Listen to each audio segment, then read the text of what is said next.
Everyone, इस video में हमें स्टार्ट करना है microbes in production of biogas कि माइक्रोब्स का क्या रोल है जब बायोगैस को हम बनाते हैं, बायोगैस को प्रोड्यूस करते हैं। तो biogas is a mixture of gases. सबसे पहले बायोगैस है क्या? बायोगैस क्या है? गैसेस का मिक्सचर है। तो biogas is a mixture of gases जिसके अंदर क्या होती है? Containing predominantly methane. जो मेन क्या होती है, कौन सी गैस मिलती है उसके अंदर? Methane. Produce by the microbial activity and which may be use as a fuel. जो कौन प्रोड्यूस करता है? जब माइक्रोब काम करते हैं, जिसके वजह से वो गैस प्रोड्यूस होती है और फिर उस चीज़ को यूज़ किया जाता है फ्यूल के लिए। You have learned that the microbe produce different type of gases and product during the growth and the metabolism. अब तुमको पता है कि जो माइक्रोब्स होते हैं वो डिफरेंट टाइप की गैसेस प्रोड्यूस करते हैं जब वो क्या करते हैं? ग्रोथ और मेटाबॉलिज्म करते हैं। The type of the gas produce depend upon the microbes and the organic substrate. अब ये भी इस पर डिपेंड करता है। तो ये जो गैस जो प्रोड्यूस होगी वो इस चीज़ पर डिपेंड करता है कि माइक्रोब कौन सा है और उसका जो ऑर्गेनिक सबस्ट्रेट है जो यूटिलाइज करने वाला है वो क्या है। In the example cited in the relation to the fermentation of a dough, जैसे कि हम पढ़ते हैं जब फर्मेंटेशन होता है डो का, चीज़ बनता है, तो क्या होता है वहाँ पे प्रोडक्शन बिवरेजेस बनते हैं, तो वहाँ पे जो मेन गैस प्रोड्यूस होती है वो होती है CO2। हाउएवर सर्टेन बैक्टीरिया जो ग्रो करते हैं एनारोबिकली, एनारोबिकली मतलब in the absence of oxygen, किस पे ग्रो कर रहे हैं? सेल्यूलोजिक मैटर पे। वो large amount of methane produce करते हैं, साथ किसके साथ? CO2 और H2 के साथ मिलके। मतलब वहाँ कौन कौन सी गैस प्रोड्यूस होगी? Methane, CO2 and H2। These bacteria are collectively called methanogens. और इन बैक्टीरिया को कलेक्टिवली क्या कहा जाता है? साथ में मेथेनोजेंस कहा जाता है। And what such common bacterium इस वैसे ही एक कॉमन बैक्टीरिया है जो मेथोजन के अंदर आता है, that is Methanobacterium. These bacteria are commonly found in the anaerobic sludge during sewage treatment. ये बैक्टीरिया कब मिलते हैं? एनारोबिक स्लज में मिलते हैं जब सीवेज ट्रीटमेंट किया जाता है। These bacteria are also present in the rumen. कहाँ प्रेजेंट होते हैं ये? र्यूमेन में भी प्रेजेंट होते हैं कैटल के। र्यूमेन क्या है? उनके स्टमक का एक पार्ट होता है, दैट इज र्यूमेन। तो कैटल्स के र्यूमेन में भी ये बैक्टीरिया मिलते हैं और एनारोबिक स्लज में भी मिल रहे थे जब हम सीवेज ट्रीटमेंट पढ़ा। A lot of cellulosic material present in the food of the cattle is also present in the rumen. बहुत सारा सेल्यूलोजिक मटीरियल प्रेजेंट होता है फूड में। वो कहाँ प्रेजेंट होता है कैटल के अंदर? उसके र्यूमेन में। इन र्यूमेन, अब र्यूमेन की बात की जा रही है। These bacteria help in break down of cellulose and play an important role in nutrition of the cattle. अब इनका काम क्या है? ये जो बैक्टीरिया हैं, ये हैं र्यूमेन में, ये बैक्टीरिया हेल्प करते हैं क्या करने में? कि सेल्यूलोज का ब्रेक डाउन करें और वहाँ पे एक इम्पॉर्टेंट रोल प्ले कर रहे हैं कि उनको न्यूट्रिशन मिले। न्यूट्रिशन कैसे? अब सेल्यूलोज का ब्रेक डाउन होगा, वहीं से क्या मिलेगा? जब वो कॉम्प्लेक्स ऑर्गेनिक मॉलिक्यूल्स से छोटे छोटे मॉलिक्यूल्स में टूटेगा, वहाँ से एनर्जी रिलीज होगी, जो न्यूट्रिशन होगा वहाँ से एब्जॉर्ब होगा। तो ह्यूमन में इन एनिमल्स का काम क्या है? सेल्यूलोज का ब्रेक डाउन कराना और कैटल को न्यूट्रिशन प्रोवाइड कराना। 10 एक्सक्रीटा, इसलिए जो डंग होता है एक्सक्रीटा कैटल्स का, कॉमनली जिसे कहा जाता है गोबर, वो रिच होता है इन दीज बैक्टीरिया में। Dung can be use for the generation of biogas, commonly called gobar gas. हम डंग को भी यूज़ कर सकते हैं बायोगैस बनाने के लिए, कॉमनली उस गैस को कहा जाता है गोबर gas. The biogas plant consist of, ये अभी देखो ये PYQ है, यहाँ से भी क्वेश्चन ही पूछे गए हैं कि क्या कैरेक्टरिस्टिक होती है। ऊपर से भी कुछ पूछा गया है कि रूमेन क्या है, रूमेन में क्या प्रेजेंट होते हैं और कहाँ पे वो बैक्टीरियाज प्रेजेंट होते हैं। तो एनारोबिक स्लज में भी प्रेजेंट थे। अब जो बायोगैस प्लांट है उसके पास क्या होता है? कंक्रीट टैंक्स होता है जो कितना होता है? 10 to 15 डीप। मतलब जो ये टैंक है 10 से 15 फीट गहरा होता है जिसमें बायो वेस्ट को कलेक्ट किया जाता है और slurry of a Dang is fed. और इसके अंदर ये सारी चीज़ें, डंग, बायो वेस्ट जो सब कुछ है, सब उसको इसके अंदर भर दिया जाता है। अब उसके ऊपर क्या होता है? एक फ्लोटिंग कवर होता है, जैसे ये दिखा रहा है।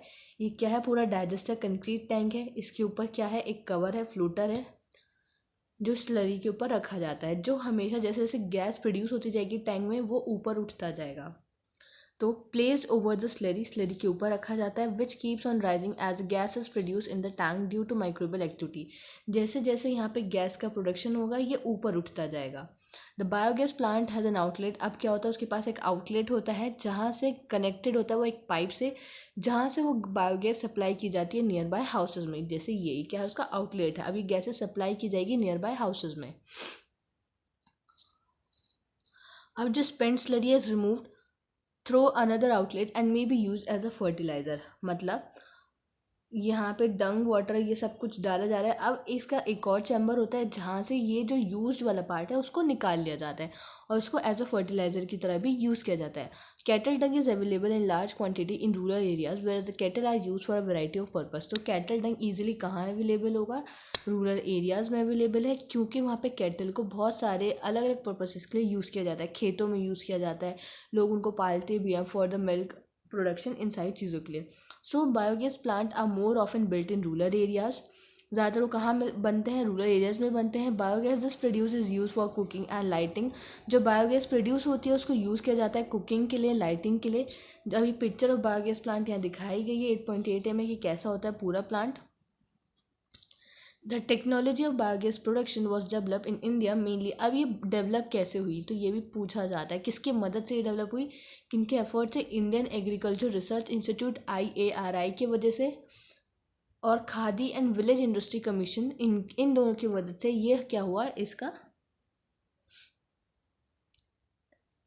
ये टेक्नोलॉजी यहाँ पे डेवलप हुई। अगर अब ये क्या आपका स्कूल अगर विलेज है या विलेज के आसपास है तो आप जाएं, आपको मज़ा आएगा, इंटरेस्टिंग होगा ये सारी चीज़ें देखने के लिए।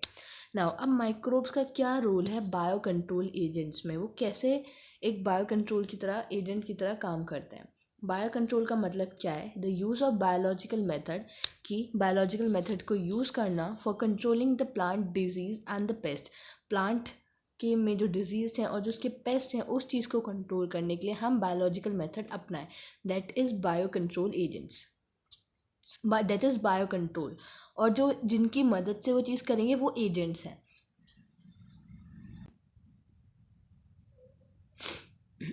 इन मॉडर्न सोसाइटी, तो हम यहाँ से अंडरलाइन करेंगे कि बायो कंट्रोल क्या है। बायो कंट्रोल का मतलब हो गया बायोलॉजिकल मेथड को अपनाना कंट्रोल करने के लिए प्लांट की डिजीज़ और पेस्ट को। In modern society these problem have been tackled increasingly by the use of chemicals, by the use of insecticide and pesticides. जो मॉडर्न सोसाइटी है वहाँ पे ये प्रॉब्लम कैसे टैकल की जाती है, कैसे संभाली जाती है? केमिकल्स का इस्तेमाल करके, इंसेक्टिसाइड और पेस्टिसाइड्स को यूज़ करके। अब ये केमिकल जो है टॉक्सिक है और एक्सट्रीमली हार्मफुल है इंसानों के लिए और एनिमल्स के लिए, और पोल्यूट कर रहे हैं ये हमारे इन्वायरमेंट को, जैसे कि सॉइल को, ground water, fruits, vegetable, crops, plant, इन सबको भी। हमारी soil is also polluted through our use of weedicide to remove the weeds. हमारी सॉइल वीडीसाइड के यूज़ से भी पोल्यूटेड होती है। वीडीसाइड्स क्या है? वो यूज़ किया जाता है वीड्स को हटाने के लिए। वीड्स क्या होते हैं? अनवांटेड प्लांट्स जो हमें नहीं चाहिए। Now biological control of the pest and disease, अगर हम बात करें in agriculture there is a method of controlling pest that relies on the natural predation rather than the introduced chemicals. मतलब हमारे एग्रीकल्चर में एक ऐसा मेथड है जहाँ पे पेस्ट को कंट्रोल करने के लिए हम किस पे डिपेंड है? नेचुरल प्रिडेशन पे, मतलब जो उसका नेचुरली शिकारी है जो उसको खाएगा, रेदर देन केमिकल्स। हम केमिकल्स पे डिपेंड नहीं करते कि उसको ख़त्म करने के लिए हम केमिकल्स का इस्तेमाल करें। अ की belief of the organic farmer is that biodiversity furthers health, कि मतलब जो जितनी बायोडाइवर्सिटी होगी, जितनी रिच होगी, उतना ज़्यादा वो हेल्दी होगा वो चीज़। The more variety of a landscape has the more sustainable it is. जितनी ज़्यादा वेराइटी लैंडस्केप में, मतलब एक लैंडस्केप है जितने ज़्यादा वहाँ पे स्पीशीज़ मिलेगी अलग अलग, उतना ज़्यादा वो बेनिफिशियल होगा। The organic farmer therefore works to create a system where the insect that are sometimes called pest are not eradicated but instead are kept at a manageable level by a complex system of check and balance within a living and the vibrant ecosystem. अभी कह रहे हैं जहाँ जो organic farming होती है, हम बोलते हैं कि ये ऑर्गेनिक है विदाउट पेस्टिसाइड्स वगैरह उन सब के बिना बनी है। तो वहाँ क्या होता है कि वहाँ कैसे काम किया जाता है? वहाँ पे एक सिस्टम बनाया जाता है कि वहाँ पे जो इंसेक्ट हैं जिनको पेस्ट कहा जाता है उनको कम्प्लीटली वहाँ से हटाया नहीं जाता, ख़त्म नहीं किया जाता, बल्कि उनको एक मैनेजेबल लेवल पे रखा जाता है कि उनको मैनेज किया जा सके, मतलब वो ज़्यादा उनकी फसलों को नुकसान ना पहुँचाए, उस लेवल पे रखा जाता है। Of this and balance within a living and vibrant ecosystem, जिससे क्या होता है वहाँ का जो इकोसिस्टम है वो मेंटेन रहता है। Contrary to the conventional farming practice which often use a chemical method to kill both useful and harmful life forms indiscriminately. This is a holistic approach that seeks to develop an understanding of the web of interaction between the myriad of organisms that constitute the field fauna and flora. वहीं पे कह रहा है, अगर contrary बात करें जो आज की कन्वेंशनल ब्रीडिंग की जाती है, वहाँ पे क्या होता है?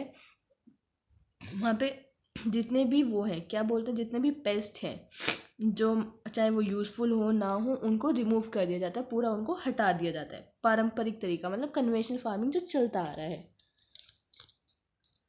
लेकिन इससे हमें ये पता चलता है कि कितना ज़रूरी है एक वहाँ पे हमें क्या बिठाना, इंटरेक्शन बिठाना वहाँ की फ्लोरा और फौना में, ताकि वहाँ का इकोसिस्टम मेंटेन रहे और जो चीज़ें हैं वो उतनी हेल्दी भी होंगी. The organic farmer holds the view that the eradication of the creatures that are often described as pests is not only possible but also undesirable, for without them the beneficial predatory and the parasitic insects which depend upon them as a food or host would not be able to survive. अब इनका कहना क्या है organic farmers का कि हम उनको हटा दें, उनको कम्प्लीटली रेडिकेट कर दें, तो ये एक पॉसिबल चीज़ नहीं है, बल्कि एक अनडिज़ायरेबल है. और उनके बिना जितने भी बेनिफिशियली प्रेडेटरी हैं जो से हमारी फसल को फ़ायदा हो सकता है, या फिर जो पैरासिटिक इंसेक्ट्स हैं जो उन पे डिपेंड है खाने के लिए, वो क्या है, वो सर्वाइव नहीं कर पाएंगे. Thus the use of bio control measure will greatly reduce our dependence on the toxic chemical and pesticide. इसलिए अगर हम बायो कंट्रोल मेजर्स का इस्तेमाल करेंगे तो जिससे हमारी जो डिपेंडेंस है टॉक्सिक सब्सटेंसेज वगैरह पे वो रिड्यूस हो जाएगी.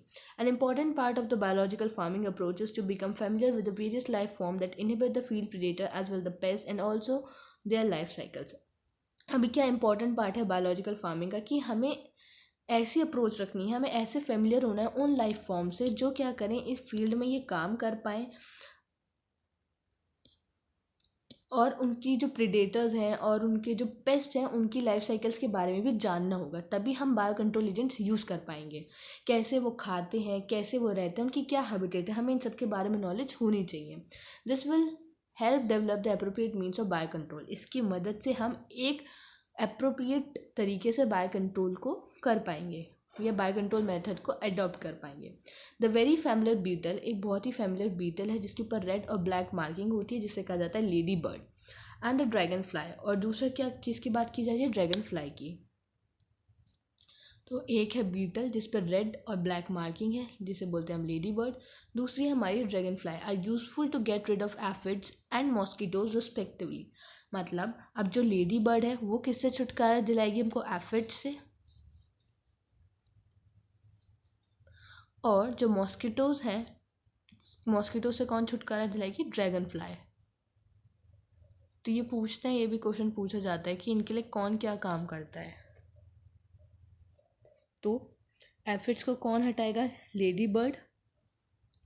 मॉस्किटो को कौन हटाएगा, ड्रैगन फ्लाई.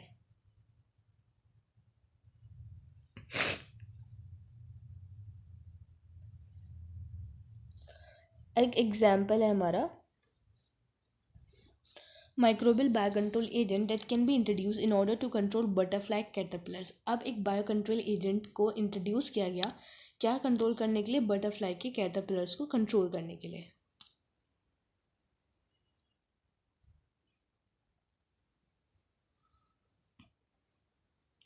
और वो कौन सा बैक्टीरिया था, bacillus thuringiensis, often written as BT, उसको BT भी लिखा जाता है.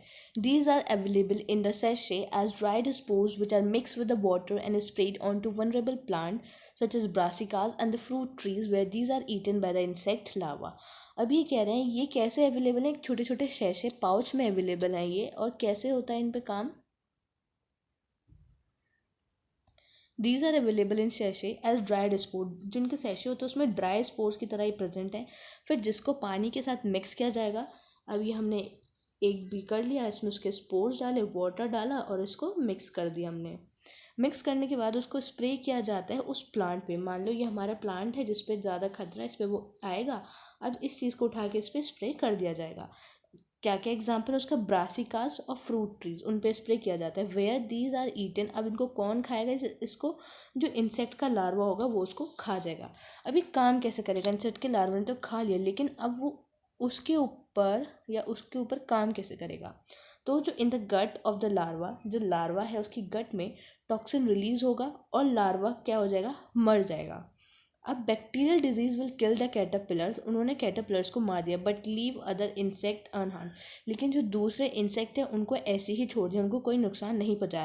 क्यों, because of the development of the method of the genetic engineering in the last decade और so the scientist have introduce the bacillus thuringiensis toxin genes into the plants.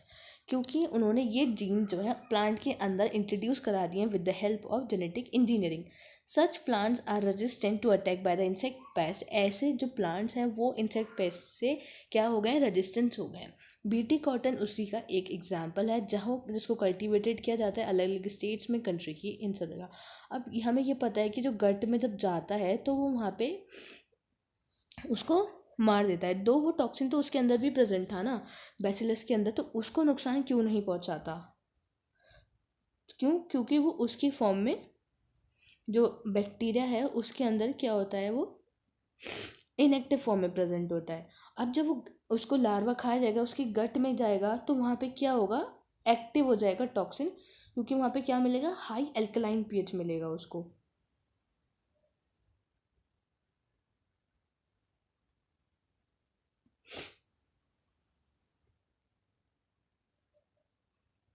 जब वो active हो जाएगा फिर वहाँ पे वो एक्सेसिव हीट प्रोड्यूस होगी, उसकी जो गट होती है, मिड गट, उसके एपिथेलियम्स में पोर बनाता है, फिर वहाँ पे स्वेलिंग हो जाती है वहाँ पे, और सेल क्या होता है, सेल का लाइसिस हो जाता है और वो मर जाते हैं।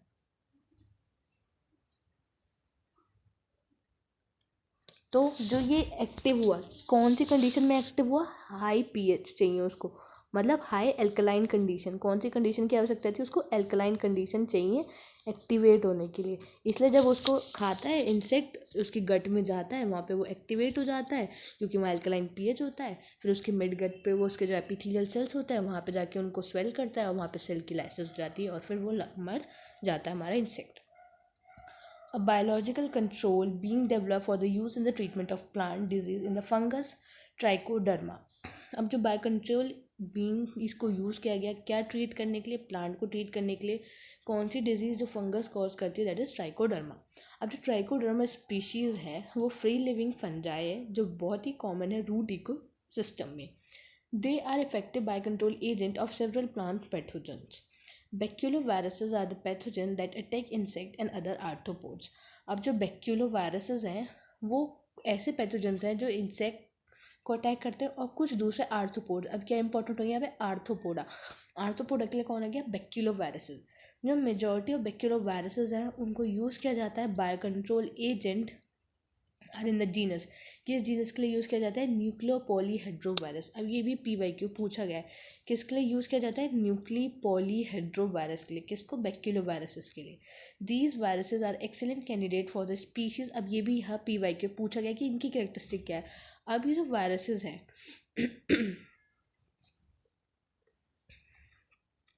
क्या है वो, स्पीसीज स्पेसिफिक है, मतलब एक पर्टिकुलर स्पीसीज के लिए ही वो डिज़ाइन है।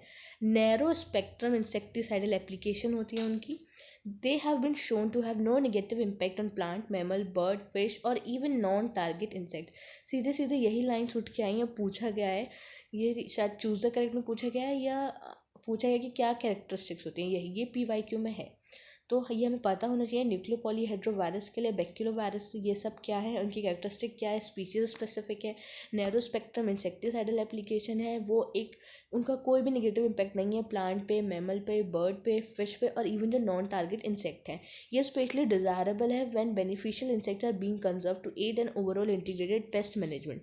मतलब कहने का मतलब ये है, कब बेनिफिशियल है, जब हमें कंजर्व करना है पूरा इंटीग्रेटेड पेस्ट मैनेजमेंट प्रोग्राम में, या फिर ecological sensitive area being treated. हमें पता है कि इकोलॉजी वहाँ का इकोसिस्टम, वहाँ की बायोडाइवर्सिटी बहुत कम है। अगर हमने कुछ ऐसा इंट्रोड्यूस कर दिया जिससे वो पैथोजन को तो मारना था वो भी जा रहा है, उसके साथ साथ जो हमारी डिज़ायरेबल वहाँ की फ्लोरा फॉन थी उनको भी नुकसान पहुँचा रहा है, तो ये हमारे लिए क्या होगा, बेकार होगा। तो ऐसी जगह पे इनका यूज़ है जो कैसे होते हैं, सेंसिटिव एरियाज़ होते हैं, इकोलॉजिकली सेंसिटिव एरियाज़ होते हैं, वहाँ पे इनका यूज़ किया जाता है। या फिर इंटीग्रेटेड पेस्ट मैनेजमेंट, मतलब जहाँ पे हमें हर चीज़ क्या करनी है, बहुत देखभाल के करनी है, तो वहाँ पे इनका यूज़ किया जाता है।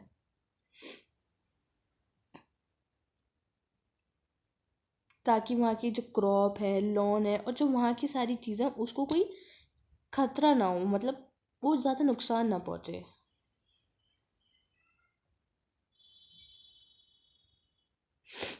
अब माइक्रोब्स का क्या रोल होता है एक बायो फर्टिलाइज़र की तरह, तो इसमें क्या इंपॉर्टेंट है, ये याद रखने सारे एग्जाम्पल्स कि क्या क्या होता है, क्योंकि यहाँ से क्वेश्चंस आते हैं, पूछा जाता है, और इसके पीवाईक्यू देखोगे तो तुम्हें मिल ही जाएगा।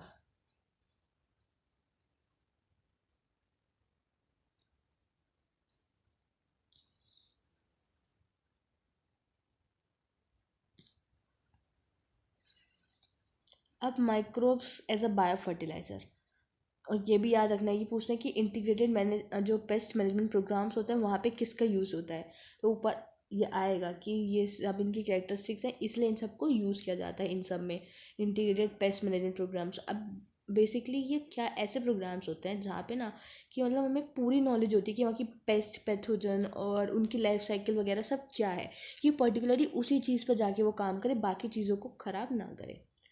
Now microbe as a bio fertiliser. अब माइक्रोब्स का बायो फर्टिलाइजर में क्या रोल है? With our present day lifestyle, environment pollution एक मेजर कॉज है हमारे लिए, जिस पे हमें ध्यान देना चाहिए, कंसर्न करना चाहिए। The use of chemical fertiliser to meet the ever increasing demand of agriculture produce has contributed significantly to this pollution. और ये जो हमारी डिमांड है कि हमें एग्रीकल्चर प्रोडक्ट्स को सिग्निफिकेंटली इंक्रीज़ करना है, इस डिमांड की वजह से भी पॉल्यूशन बहुत ज़्यादा हो रहा है। Of course, we have now realized that they are the problem associated with the overuse of chemical fertilizers, and there is a large pressure to switch to organic farming. इसी की वजह से हम किसकी तरफ स्विच कर रहे हैं? ऑर्गेनिक फार्मिंग की तरफ स्विच कर रहे हैं। The use of bio fertilisers. अब बायो फर्टिलाइजर्स क्या है? जैसे कि हमें पढ़ा था बायो कंट्रोल क्या है, वैसे ही बायो फर्टिलाइजर क्या है? वो ऑर्गेनिज्म है that enrich the nutrient quality of the soil, जो सॉइल की न्यूट्रिएंट क्वालिटी बढ़ा दें। और क्या है वो? ऐसे ऑर्गेनिजम्स हैं। और अभी हम पढ़ के आए थे कि बायो कंट्रोल क्या है। The main course of the bio fertilisers, जो मेन सोर्सेज हैं बायो फर्टिलाइजर्स के क्या हैं? जैसे बैक्टीरिया, फंजाई एंड साइनोबैक्टीरिया, ये सब क्या है? हमारे बायो फर्टिलाइजर के सोर्सेज हैं। You have studied about the nodules, तुमने नोड्यूल्स के बारे में पढ़ा है। On the root of leguminous plant form by the symbiotic association, और किसकी वजह से बनते हैं वो जो नोड्यूल्स बनते हैं लेग्यूमिनस प्लांट में? राइजोबियम की वजह से। दीज बैक्टीरिया, अब इन बैक्टीरिया का काम क्या होता है? वो एटमॉस्फेरिक नाइट्रोजन को फिक्स करते हैं ऑर्गेनिक फॉर्म में, जो यूज़ करता है plant as a nutrient.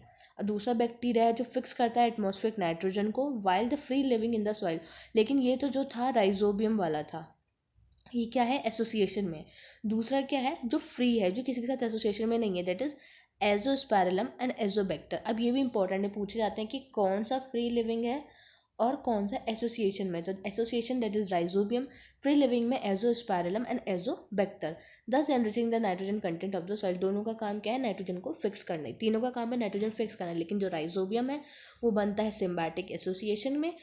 Leguminous plants में जो नोड्यूल्स मिलता है वहीं पे जो एजोस्पाइरलम और एजोबैक्टर है वो फ्री लिविंग है। Fungi are also known to form the symbiotic association with the plants. जो फंजाई हैं वो भी सिम्बायोटिक एसोसिएशंस बनाती हैं प्लांट्स के साथ। फंजाई भी क्या बनाती है? सिम्बायोटिक एसोसिएशन बनाती है, और उसे कहते हैं माइकोरहिजा। फंजाई वाली जो एसोसिएशन है that is mycorrhiza. Many member of the genus, कौन सी जीनस? ग्लोम्यूस, फॉर्म माइकोरहिजा। अब ये पी वाई क्यों पूछा गया, कौन से जीनस के बनाते हैं? ग्लोम्यूस के। The fungal symbiont in these association absorb phosphorus from the soil. क्या करता है जो फंगल सिम्बायड होता है? वो एब्जॉर्ब करता है फॉस्फोरस को सॉइल से और पास करता है फिर उसको प्लांट में। Plant having such association show other benefits also. जो प्लांट है जिनके पास ऐसे एसोसिएशंस होते हैं वो दूसरे बेनिफिट्स भी दिखाते हैं, जैसे कि वो रेजिस्टेंस होते हैं रूट बॉर्न पैथोजेंस के लिए, tolerance to salinity and the drought, and overall increase in the plant growth and development. तो उनके पास इसके साथ साथ ये वाले और एक्स्ट्रा बेनिफिट्स भी हैं कि जितने भी रूट बॉर्न पैथोजेंस हैं उनसे बचे रहेंगे, सैलिनिटी को ट्रांस करेंगे, ड्राउट को, सूखे को, इन सब को, और ओवरऑल प्लांट की ग्रोथ होगी, डेवलपमेंट होगा। तो जो क्या इसमें जो अभी ये क्वेश्चन पूछेंगे फॉस्फोरस कौन एब्जॉर्व कर रहा था? Fungal symbiote. अब जो साइनोबैक्टीरिया हैं वो कैसे होते हैं? ऑटोट्रॉपिक होते हैं, अपना खाना खुद बनाएंगे, वाइडली डिस्ट्रीब्यूटेड है एक्वेटिक और टेरेस्ट्रियल इन्वायरमेंट में, and many of which can fix atmospheric nitrogen. अब इसमें भी साइनोबैक्टीरिया में कौन कौन एटमॉस्फेरिक नाइट्रोजन फिक्स कर सकते हैं? जैसे कि एनाबीना, नॉस्टॉक और ऑस्क्लेटेरिया। अब यहाँ से इंपॉर्टेंट है इन पैडी फील्ड्स, जो साइनोबैक्टीरिया एक इंपॉर्टेंट बायो फर्टिलाइजर का काम करता है। कौन सी जगह में? पैडी फील्ड्स में। और जो ब्लू ग्रीन एल्गी है हमारी, जो ब्लू ग्रीन एल्गी है वो भी ऐड करती है ऑर्गेनिक मैटर सॉइल में और इंक्रीज़ करती है उसकी फर्टिलिटी। करेंटली अगर हम अपनी बात करें कंट्री में, तो number of bio fertiliser available है कमर्शियली मार्केट में, और फार्मर यूज़ करते हैं रेगुलरली अपनी फील्ड्स में, ताकि वो सॉइल का नरिशमेंट बढ़ा सकें और केमिकल फर्टिलाइजर पे जो उनकी डिपेंडेंस है उसको रिड्यूस कर सकें। तो बायो फर्टिलाइज़र में देखा कि वहाँ पे फंजाई भी है, बैक्टीरिया भी है और साइनोबैक्टीरिया भी हैं, जो ये मेन सोर्सेज हैं हमारे बायो फर्टिलाइजर्स के। बैक्टीरिया में हमने देखा सिम्बायोटिक एसोसिएशन थी, राइजोबियम वाले में, लेग्यूमिनस प्लांट्स में, नड्यूल्स में। फ्री लिविंग में देखा हमने एजोस्पाइरलम और एजोबैक्टर। फिर हमारे फंजाई में क्या देखा हमने एसोसिएशन माइकोरहिज़ा प्लांट के साथ, उस एसोसिएशन का नाम है माइकोरहिज़ा। और कौन सा जीनस है जो ज़्यादा बनाता है, दैट इज़ ग्लोबस जीनस। अब जो फंगल जो सिम्बायंट है वहाँ पे वो क्या करता है, वो फॉस्फोरस एब्जॉर्ब करता है, फॉस्फोरस को सॉइल से, और पास करता है प्लांट में। फिर प्लांट क्या करेगा, अपना सारा खाना वगैरह जो सब कुछ चाहिए उसको बनाएगा और फंजाई को प्रोवाइड कराएगा। और जो ऐसे प्लांट्स होते हैं उनके पास एक्स्ट्रा बेनिफिट्स भी होते हैं कि वो वहाँ पे जो root borne pathogen, drought, salinity, इन सब से बचते हैं और ओवरऑल वहाँ की प्लांट की ग्रोथ होती है। फिर साइनोबैक्टीरिया देखा, साइनोबैक्टीरिया में ऑटोट्रॉपिक माइक्रोब्स जो अपना खाना खुद बनाएंगे, वो एक्वेटिक और टेरेस्ट्रियल एनवायरनमेंट दोनों में है, वो भी एटमॉस्फेरिक नाइट्रोजन को फिक्स करते हैं। पैडी फील्ड उसके एग्जांपल्स देखिए हम साइनोबैक्टीरिया के, एनाबीना, नॉक्सटॉक और ऑस्क्लेटेरिया। पैडी फील्ड्स में साइनोबैक्टीरिया एक इंपॉर्टेंट बायो फर्टिलाइजर का है। और ब्लू ग्रीन एल्गी भी ऑर्गेनिक मैटर ऐड करता है सॉइल में, जिससे उसकी जो न्यूट्रिएंट है, फर्टिलिटी है, वो सब इंक्रीज होती है। और आजकल बहुत सारे ऐसे बायो फर्टिलाइजर्स अवेलेबल हैं जो फार्मर यूज़ कर रहे हैं अपनी सॉइल की फर्टिलिटी बढ़ाने के लिए। तो यहाँ पे हमारा पूरा चैप्टर कंप्लीट हो गया। इसको दोबारा रीड आउट कर लेना कि इसके अंदर पूरा क्या क्या है। जो हमने स्टार्टिंग से देखा, माइक्रोब्स का रोल कहाँ से स्टार्ट होता है, अलग अलग शेप्स होती हैं, वो हमें कहाँ कहाँ दिखे, और स्टार्टिंग में सारे डायग्राम दिए हैं कि ये वायरस है, ये क्या डिजीज़ कॉज करता है, जो कि यहाँ कहीं मेंशन नहीं है, जो हमने स्टार्टिंग में भी देखा था। तो मिलते हैं नेक्स्ट चैप्टर में, तब तक के लिए थैंक यू। रीड आउट कर लेना, उसके PYQs ज़रूर सॉल्व करना, क्योंकि इसमें ज़्यादातर सारा याद करने वाला ही है, थियोरिटिकली है, समझने वाला बहुत मतलब कम है। समझ के याद हो जाएगा, लेकिन बेसिकली हमें इसको याद ही करना पड़ेगा। और फिर इसके PYQs सॉल्व करना, और जितना, क्योंकि इसमें जितना ज़्यादा डाटा रिटेन रहेगा एग्जैक्ट कि किससे क्या सोर्स है, कौन सा स्ट्रेप्टोकाइनेस कहाँ से आया था, साइक्लोस्पोरिन ए क्या था, यहाँ से सीधे क्वेश्चंस आते हैं। तो ये इंपॉर्टेंट है, ये हमें जब एग्जैक्ट पता होगा तभी हम ये आंसर सही कर पाएंगे, वरना हमारे इसके आंसर्स गलत हो जाएंगे। मिलते हैं नेक्स्ट वीडियो में, तब तक के लिए थैंक यू।